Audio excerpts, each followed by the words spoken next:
Tous les développements que nous avons effectués jusqu'à présent n'importe que si nous pouvons les mettre à disposition des clients rapidement et sans accroc. En suivant les principes du DevOps, l'idée est d'avoir un processus automatisé qui permette à un même package de passer d'environnement en environnement sans avoir besoin de le recompiler, simplement en changeant la configuration. Pour ce faire, Team Foundation Studio dispose de fonctionnalités de release management répondant à ce scénario. La première étape consiste à créer une release definition. Cela correspond grossièrement à une build definition. On spécifie les étapes du déploiement pour un environnement donné. On peut ensuite créer d'autres environnements pour par exemple avoir un environnement dev, un environnement recette et un environnement prod.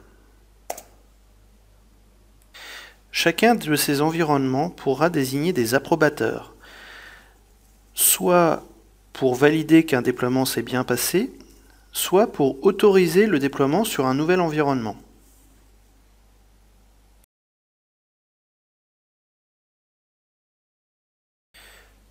Nous allons lancer maintenant une nouvelle release.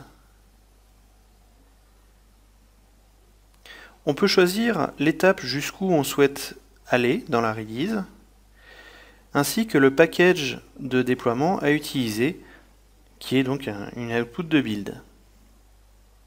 On peut ensuite suivre les étapes du déploiement de façon similaire à ce que l'on pourrait faire pour un build.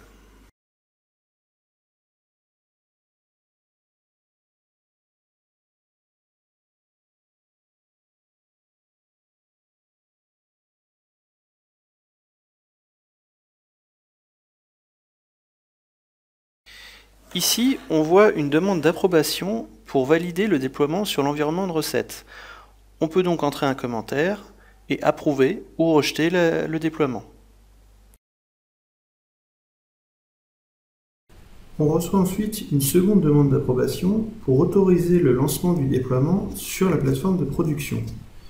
Une fois cette demande acceptée, le déploiement démarre.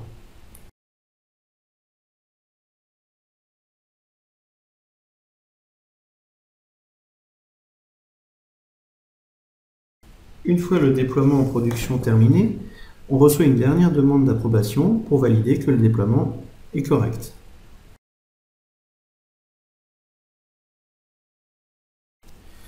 L'écran d'Overview permet de valider pour chaque environnement quelle est la release en cours.